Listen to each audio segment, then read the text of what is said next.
Alright, howdy boyos. Welcome back to Wargame Red Dragon, today with a very special video. Now actually, I recorded this video a couple of days ago, then I ended up getting sick and I just wasn't capable of even sitting behind my computer. And then I got back to my computer, put this into my editing software, and for some reason I realized that the microphone didn't record. So I spent an hour on what I thought was a pretty damn good episode of Wargame Red Dragon here with the Ashen Shadows mod, and I just had gameplay audio. Now, I don't want to upload a video with just gameplay audio, because what's the point in that? To me, personally, seems a little boring. So, I'm going to do a post-commentary over this video, but we're only going to really talk about the battle. I probably had about another 10 minutes of talking about my strategy, what I want to do, what's going on, but I think we can keep it relatively simple. All you have to know is that in this particular battle, we are going to be putting our North Korean Marines in Vladivostok. Currently, the Soviets, or Russians I should say, have no air support there. I don't have any air support there. They have some pretty big and scary artillery, like short-range ballistic missiles with a very decent explosive yield. They have some anti-air units, which again aren't really scary to me because they don't have any helicopters or air units, but they still have 23mm cannons. And they themselves also have a buttload of Russian Marines to try and counter my North Korean ones. So we're going to jump into the battle, and I'm going to give you a sort of a post-commentary voiceover to hopefully salvage what I think is probably one of the better battles I've ever played in Wargame. It literally comes down to the final minute of this battle. So with that being said, hopefully you guys don't mind. The next video will be as regular with not a post-commentary voiceover, but I figured I would try and salvage the video by doing it this way. So let's jump into this battle. Alright, so I have actually already set up all of my units here. We're going to be doing a naval invasion because the only actually call-in zone that we have is the naval zone here in Vladivostok. Now, originally, I was going to add one of the ground units, mostly the recon unit, from my little ground forces in Kravtsovka, but I didn't want to make that unit of ground units weaker because it already was pretty weak. So we're only going to be getting a naval invasion, which means we can only really rely on our naval tab until we capture one of the call-in zones, which are on the other side of us, to Kravtsovka, to Yusiruk, and to Bolshoi. Those are the only three areas that we can actually call in our recon and our infantry from, besides this initial call-in period, where we can actually call in units that are in amphibious transports. Now, I've just shown you that I have really deployed all of my naval stuff.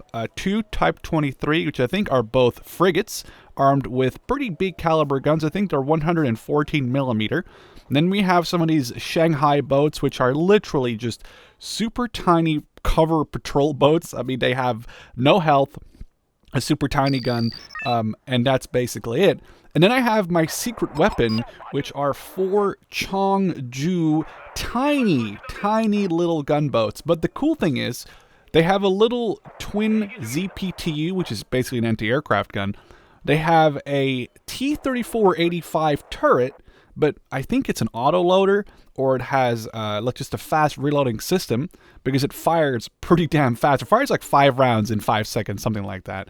And then last but not least, it also has a MLRS on board with 160 rockets. It fires it in volleys of 40. Now, 40 rockets is one thing. Having 4 launchers fire 40 rockets means you get to blanket an area in 160 rockets. And these rockets necessarily, they're not there to do damage. They're just to stun lock or hopefully stress out the enemy, causing them to be less accurate. I've managed to land my Marines near Foxtrot. Now, Foxtrot isn't a call-in zone, but I figured it's a +4. I can at least put one of my CVs. I only had 3 of these land CVs I could call in. So I figured if I put one of my CVs in there, I can at least start gaining some points for when I do call in the infantry later on from a land call-in point like Kravtsovka. I actually will be able to, have a ton of points sort of accumulated from that. Now, I've also called in my 8 tanks I could call in, that's literally it. I had 8 tanks. They're not even very good. They're like 24, 25 points. They're decent. They're not great by any sense of the imagination. I have set up my forces kind of in a weird way, where I have my naval covering the far right side, because I figured I can always move them around, but it's such an open area back there, and I was hoping to keep that supported in case anyone came around. Now, we'd put our 12 squads, or I should say 3 platoons, of North Korean Marines in Foxtrot.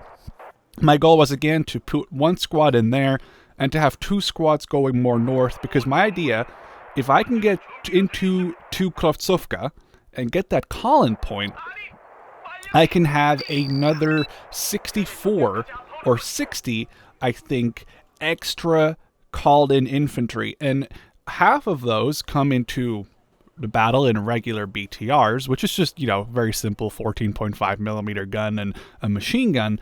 The other half, the North Korean Marines half of that, comes in Korsuns, which are, for every purpose, are really just BMP-1. So they have a 73 millimeter low velocity gun, and they also carry ATGMs.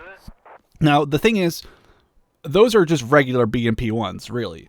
The Marines were fighting in this scenario. The Russian Marines actually have BMP-1Ps, which I think the P means that it's improved, and they have a little bit better ATGMs with a little longer range. So in a pure 1v1 between my Korsuns and their BMP-1Ps, which I know we aren't going to see anytime soon, but there may or may not be some footage of that later, the BMP-1Ps actually have a huge advantage.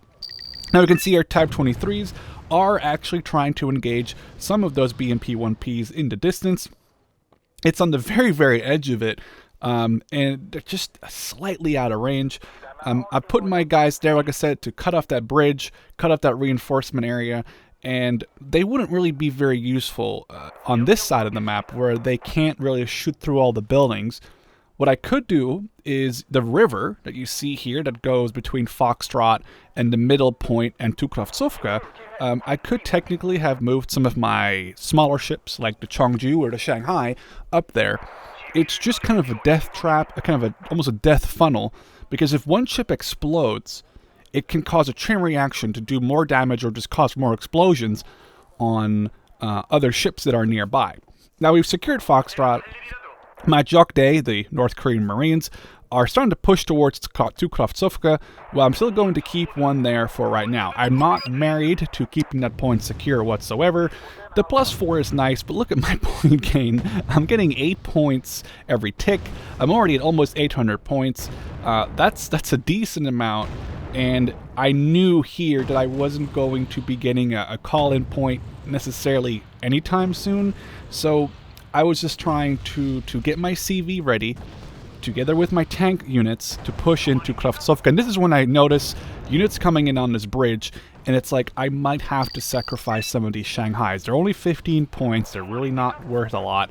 And I figured if I can stop them from coming over that bridge and creating sort of a death funnel for them on the bridge, I might actually be able to cut off A, a large part of their reinforcements, and B, delay them long enough to use some of my other naval units to come in and support the attack on the bridge.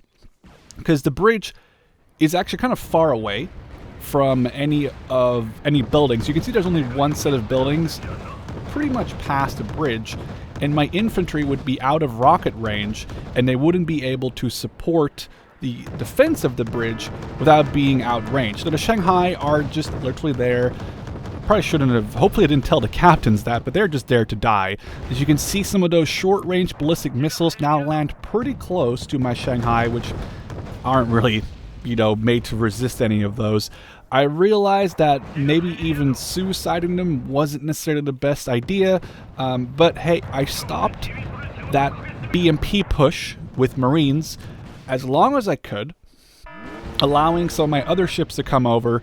It does make for some nice fireworks. I mean, those are lives being lost right there, but let's not talk about that. Keep in mind, the enemy has short-range ballistic missiles, they have mortars, and they have these artillery pieces called pions, which in Ash and Shadows actually carry Willy Pete, which is basically smoke that burns, that causes fires, and is very effective against infantry. Here, I did something that I thought was kind of crazy. I have to push these BMP-1s because there is quite a few of them. Every BMP-1 I take out means that the enemy loses one transport for their Marines.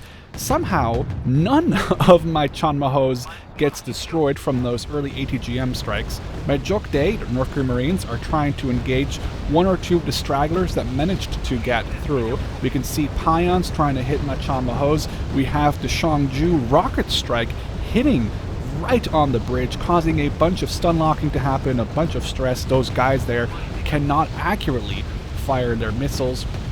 I figured if I split them up, I can hopefully maneuver them a little better so they won't all get stuck together.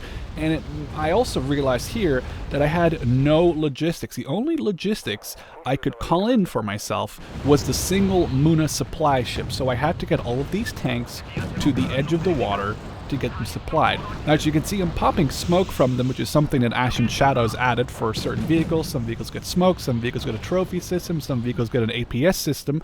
But basically the smoke obviously means they can't shoot ATGMs at me anymore. It's saving this entire 2 platoons worth of tanks, but they're low on ammo, and a lot of them are actually pretty damaged. So I have to get the Muna over there, their supply ship, to protect those tanks, get them resupplied, get them repaired. I figured, well, if the Shanghais couldn't do it, maybe if we combine the Type 23 frigates with the Shangju little like T-34 turret attack boats, it might create sort of a better condition. My North Korean Marines here are, by the way, horribly outnumbered. I'm talking like there's 2 platoons of BMPs in front of their doorstep. I don't think they even had enough rockets to kill more than the guys just there. But this is where my Changju show up, and these things, look at the fire rate on these 85mm T-34-85 turrets.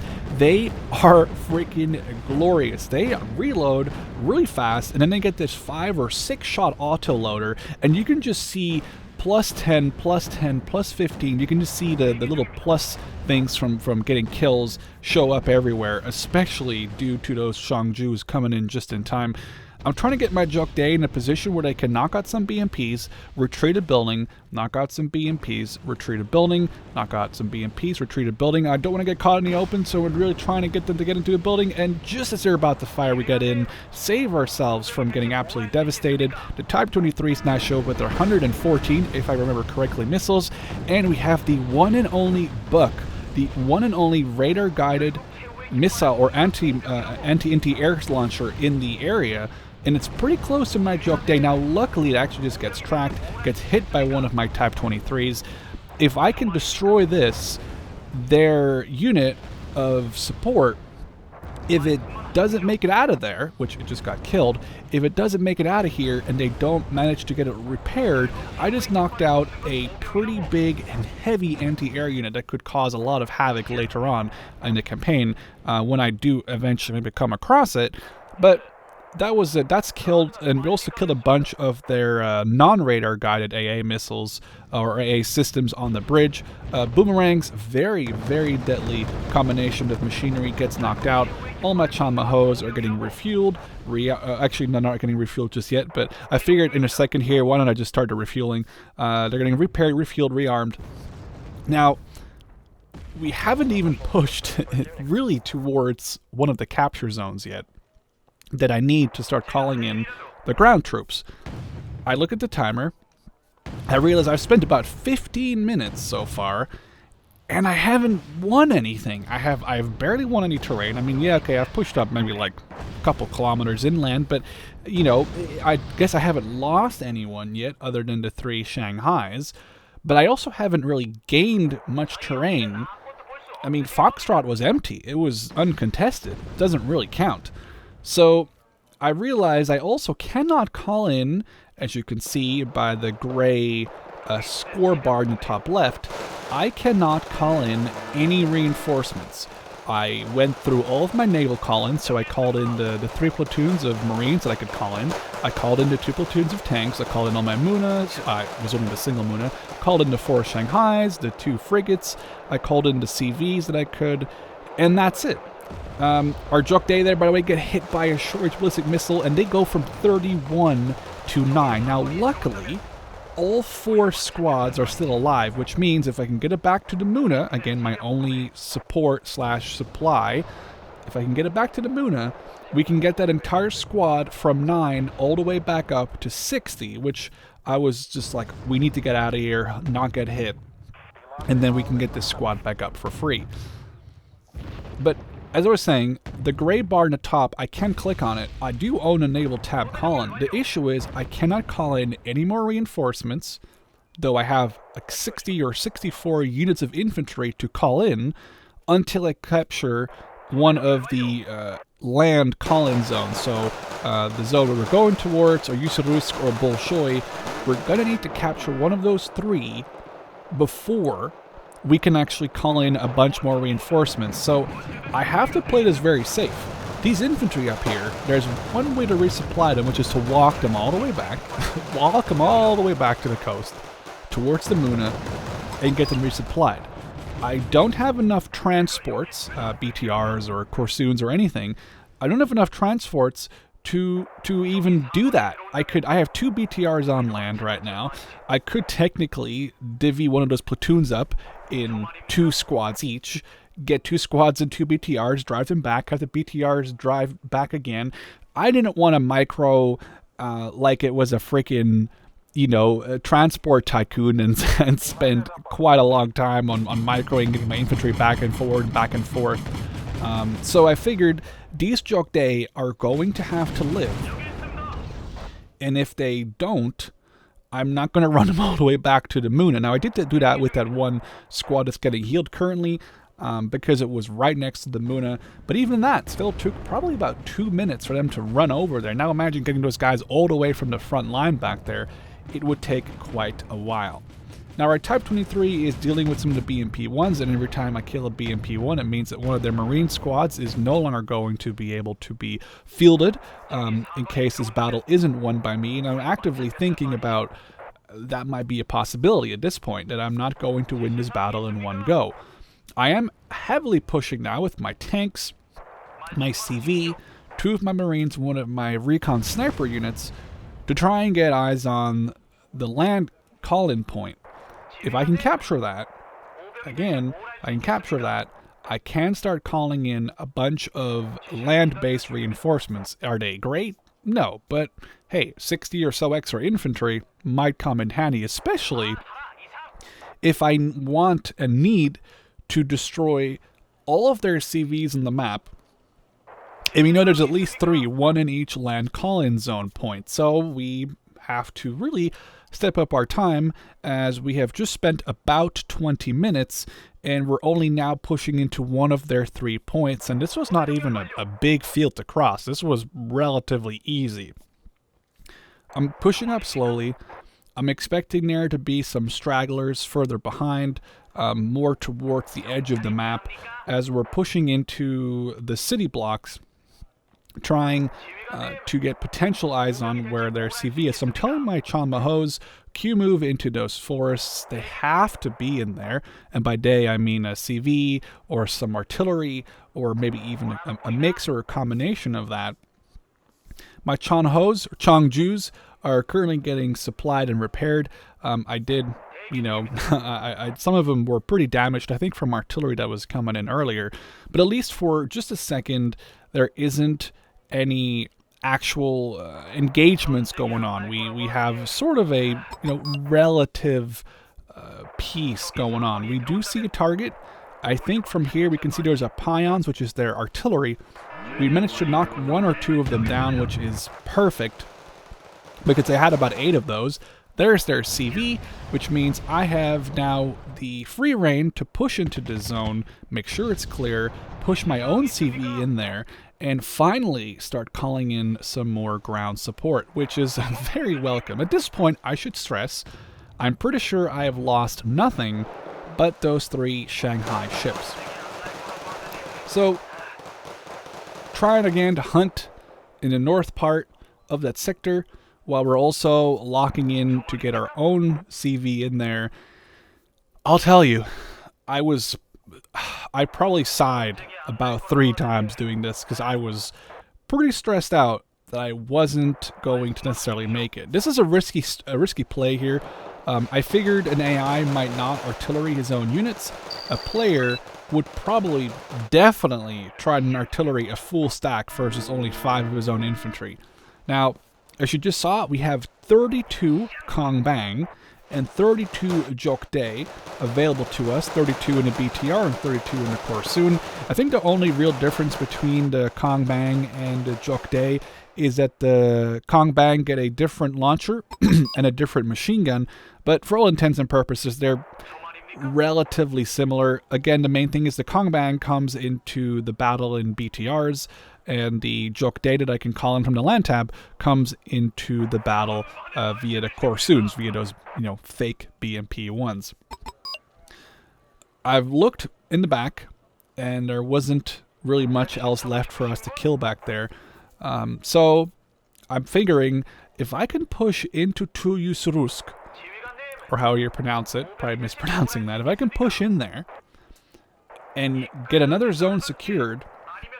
At this point, I wasn't thinking of how can I win this battle. At this point, I was thinking, how can I position myself in a way where I can be in a very beneficial position for the next battle. I 100% was not thinking about winning or even of being able to push much more. I just wanted to keep this Tukrovtsovka secured, knock out their BMPs, knock out those boomerangs, which are really, really scary. Knock those out, and then maybe capture Tuyusurusk, keep it as it is, and then not really worry too much, about pushing any more outside of that. I'm getting a squad of Jok Day to cover that middle bridge, because as you can see, there's 3 bridges that kind of push from the middle into the Tukrovtsovka area. The north one, which is near the town, the middle one, which is where we're going to be putting a bunch of my Marines, and then the southern one, which is really just covered by Marines plus the entire fleet that I have out there. But we need to, actually there's 4 bridges, I didn't even realize there's 4, but those 2 northern bridges are kind of basically covered by the town. They can't really get over there without me being, without me seeing them. Here, this is the issue. This is where those Pions start firing their, I think, newly given Willie Pete missiles, or Willie Pete artillery, and it really hurts because it stun locks the infantry, and they get burnt over time pretty bad. Sorry, I almost had to sneeze there. Alright, so Tukrovtsovka is secure. I have a large force pushing into Tuyusurusk. The main thing that I now know of is that I don't have any supply vehicles. So my tanks, which have driven halfway to Kravtsovka and back, got refueled, have driven all the way to Kravtsovka again, and a lot of that wasn't even on the road because I tried to stay out of the towns where I knew it was going to be riskier dealing with infantry and rocket attacks, so that I didn't want to lose any of my tanks. Only got 8. So I figured I would drive them mostly not on the road. Here I realize I don't have much fuel. Might as well get them on the road to get them as far into Yusurusk as possible. With the idea here, if I can capture Tuyusurusk, I'll have a second way of approaching the middle, right? I can call it another avenue of approach and hopefully flank the center. And this is kind of where the enemy starts collapsing. We have mostly, at this point, destroyed a vast majority of their vehicles. At least that's definitely what it feels like. We destroyed a few of their artillery. I have my snipers engage these Marines out in the open. And talking about artillery, look at that. Our Kongbang spot 2 Pions. Those get knocked out. An extra 200 points for us. Plus, one of those Kongbangs also just became elite. And this is where I get kind of a lucky hit, or a lucky strike, or a lucky hand given to me. I spot the Ural cargo trucks, and immediately I realize what this could mean for me, because I don't have any supplies. I don't have any supplies that I can call in. So if I can capture some of these Urals in this battle, I actually can put them to good use, resupply some of my infantry that's a little bit closer to the front, without having to walk them all the way back to the Muna. I can also resupply my tanks with some extra fuel, but last but not least, and this is what I really like about Wargame, is now these 3 captured Urals actually become part of my army. They become part of this battle group. So in the next battle, you know, implying they don't die, and this army unit that I have doesn't die or explode, I get to call them in as captured logistic trucks next time. Now, my Chamahos run out of fuel there. They didn't really like going off-road into the trees. That's totally fair. But I realized that I didn't really necessarily need them anymore. Mostly because, like I said, the enemy kind of fell apart here. And this is where I was a little iffy on what to do. We can still see artillery coming in, so we know that there's some decent amount of artillery further back into their spawn, into Bolshoi. We've just cleared another 2 Pions, so we know there's at least 4 more, because we've killed I think we've killed 4, so there's at least 2 to 4 left further back into the map. We know that there is a bunch of those short-range ballistic missile launchers, I think they're called Iskanders, and I'm a little worried about being overconfident. As far as I'm aware, I have actually yet to lose any infantry or any units other than my 3 Shanghai. So I'm trying to keep my losses to an absolute minimum. I've not even lost a single squad of infantry as far as I'm aware. So I want to try and keep that up. I realize the middle of the map is just this huge town, which I have fought over in multiplayer many of times. So it wasn't something that was very familiar to me. So I figured I can just heavily rely on infantry in that town. You can see one of those SRBMs hitting very close, getting very lucky there and doesn't knock out my Jung Chalday, this little sniper, 2-man sniper team. My Jokday got hit by 2 of those SRBMs and immediately went down to about half their strength. And this is when we also see some more Willie Pete artillery coming in. And I'm like, this isn't it. We need to get you guys the hell out of there. I don't want to just lose units for no reason. Again, kind of lucky that that sniper team survived. You can see it had 4 health bars, only had 1 left at the end there. They're just sending some anti-air units at me. Nothing really that I should be super worried about. Started getting some Korsuns. We have 5,000 points accumulated because we don't really have anything to super spend it on. I mean, there's not really much more for me to do. I don't really have to worry about setting up more defenses. I'm also worried if I go too thick on my infantry stuff, I am just going to get bullied by those short-range ballistic missiles. Because you just saw what happened. I mean, one of my Jokday went from about 50 to about 9. The O's Jokday just now, next to the sniper unit, went from basically full health to, you know, barely anything, like 30. And then here I'm looking, can I go all the way up the river? Because it would have been really cool if I could have moved the Muna, which is a river accessible boat, so it could have gone on there. If I could have moved it all the way underneath all those bridges, all the way to the tanks, that would have been really cool. But I realized that one of the final bridges, I think the most final bridge to the north, sadly doesn't let through any ships, which again would have been really cool to see the Muna kind of go up, maybe even use the Urals as sort of an extension for the Muna if it wouldn't reach all the tanks. But again, the bridge won't let it happen, so we're kind of stuck there, quite literally, where we can't can't help out the Chanmahov 214, so they are kind of stuck there. And a side note with those Chanmas, and this is an issue that I guess you don't really think about.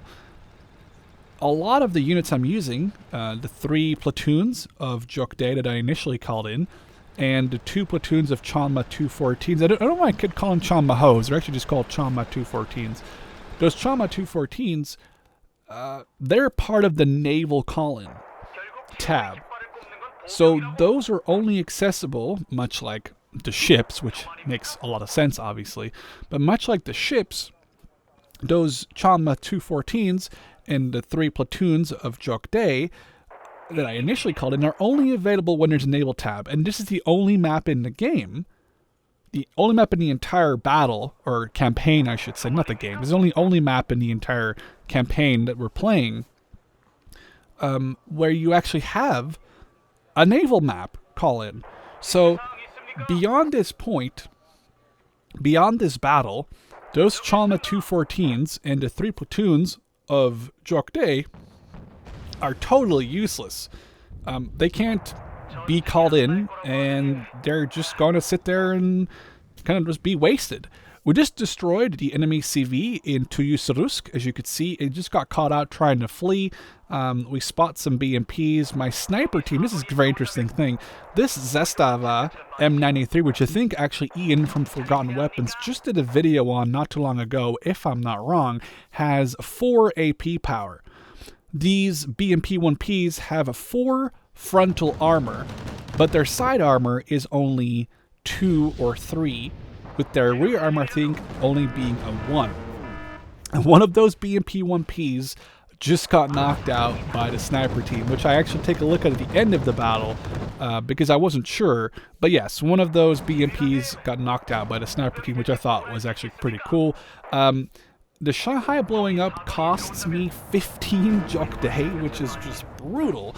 They just get caught up in the explosion all the way from in their buildings.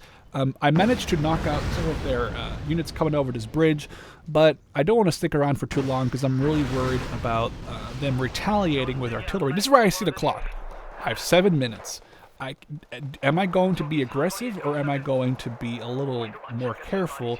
I want to win this battle. I really now realize I can win this, but I can't spend too much time on just gurking off and not doing anything. I gotta push into the town.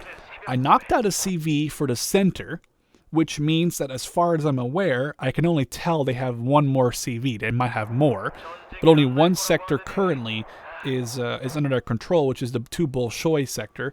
We capture 3 more Urals, which also implies to me that there isn't any enemy units directly near those, other than this CV, which I don't know what it's trying to do. It's not really being very smart about what it's doing. So our RPDs get some shots off on it, but I kind of have an idea of where it's going. So we kind of try to cut it off with these Xiangjus. And then we have 2 of them there, 2 of them in the river, and we moved those Urals back. So we just got an extra 4,800, because I think those 3 Urals is about, I think each Ural's 800. So we have another 4,800 worth of cargo that we can now call in the next battle, which might be good because, well, like I said, we don't have any logistics here. My Chungju's trying to cut off that Volk from capturing Foxtrot. It's kind of a random thing for the AI to send a CV to do, but we instantly snipe it, get 80 points. A little bit less important than 80 points, but the more important thing is that we now have basically locked down the vast majority of the map. I have 5 more minutes to make sure there isn't anything crazy in the middle. And then I realize I just gotta push that final point. I gotta push as hard as I can into Bolshoi. I know my Xiangju still have rockets ready. The inter-volley reload is actually pretty disgusting. It takes quite a bit. So once you fire one of these missiles, barrages, there's quite a long turnover time before you can fire them again. So halfway in, I'm like, well, do I want to blind fire into the point, assume there's enemies, but then not actually have the rockets ready for when I need them? Or do I hold off on those rockets, run the risk of only getting 1 barrage off till the end of the game? And I'm still really contemplating that in my mind at this point as I see another CV push into Delta. I don't know really what they're doing. AI is like, oh dear, I'm not very smart. We at least know there's another CV, so we have 1 guaranteed into Bolshoi and 1 guaranteed here. And for some reason, the guys inside had too much vodka or something. I don't know what happened there, but they all decided to just kind of line up for me, and we knocked out 2 or 3 CVs in pretty decent succession there. The timer now down to just about 4 minutes. And as you can see, I have approximately 2 to 250 North Korean infantry backed up by 8 Korsuns, and this is basically all I have. My tanks up north out of fuel. Could I give them fuel with my Urals? Could I have done that? Yes, but I think the Urals that I captured first were pretty low. I think if I start rocketing this now, I might cause some stuns and I might get the first shots off. I try to maneuver my Type 23s in a way where they can maybe see that point. Not even the actual point, because I know that's probably out of range, but more the road leading up to it. 3.5 minutes left. We have to push in there. I'm telling my guys, instead of going from building to building to try and keep them in cover, where they might not get as damaged, I'm like, screw it, going straight for it. Our rocketer strike comes out, and I'm hoping secretly that I can call in another rocket strike before the end of the battle. If you know what I mean, so basically the long reload time, I'm hoping I can call in another one before the 3 minutes is over. I'm really hoping that one of those rockets hits something important, like their CV, which, spoiler, doesn't happen. I do knock out a couple units. You can see a plus 16 there. I think another plus 10 or another plus 16 shows up. It's more important, I think, that we manage to stun them here, get another plus 15 in the background. I was hoping to get that rocket barrage to last, maybe to show up just as my infantry started seeing enemies, but it just didn't pop out to be that way. And this is where those BMPs have a better range on their ATGMs than my Corsudes. Now, however, they're suppressed, they're panicked. They're also backed up by those boomerangs, which, by the way, those carry some really crazy and super scary ATGMs. They're very well armed, very well equipped units. My Corsudes, however, I don't know how, they are absolute mad lads. They fire a volley of 4 ATGMs, knock out one of the boomerangs. One of them goes elite, which is great, because we actually can use those Corsudes in the future battle. We see the BMP ones. They're currently hiding again because of the smoke, because of the fact that our guys are on the move. I'm trying to figure out. I have another less than 2 minutes left. I want to knock out their CV, or I want to force a surrender. And this is where I just tell everyone in a very North Korean / Chinese way, Q move in. This is when I see the scanners. This is when I realize that is going to happen. When you blow one of them up, it causes a pretty damn big reaction. You do not want to be near those Iskanders when they blow up. So I immediately reverse them away from the other Iskanders. I don't want them to shoot them up close. We get a boomerang up close at our Jok Day. I'm just trying to push into that point. We have 1 minute and 10 seconds left. Less than 70 seconds to try and kill as many guys in this point. Find a CV. Iskander is spotted. I'm trying to find a way for any of my vehicles to engage because I want to knock these Iskanders out. If I can knock them out, cause some more explosions, not only cause more explosions, but also mean that they are no longer going to be capable of fighting on the map. I realize there's only 4 Iskanders in this deck. I've knocked out 2. I have 45 seconds left. I really want to knock these Iskanders out. I'd also really wanted to capture those Urals, but that wasn't happening. And that may or may not have been the unit that knocked out their CV. We killed their naval infantry regiment and their anti-air company. The one thing is, their artillery unit, as you can see on the right side, did actually survive.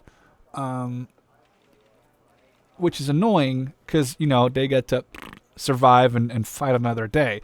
But I'm looking forward my sniper team, and yes, look at that. We knocked out the BMP-1P, and I might have giggled a little bit in the original audio where I was like, oh man, I can't believe that just happened. Really, the losses are what struck me. I think I only lost those 4 Shanghais, which I was actually pretty impressed by, considering the brutal fighting that we had to endure here, and the lack of supplies and fobs and any sort of supply vehicles. So we managed to capture this. The artillery runs away, and I got some new reinforcements, which we'll get to in the next video, just because I don't want to do more voiceover than I have to. But for now, I hope you guys enjoyed. We'll get into some more Wargame Red Dragon, Bear vs. Dragon Action Heroes campaign very soon. Love to see you guys in the next one. Cheers.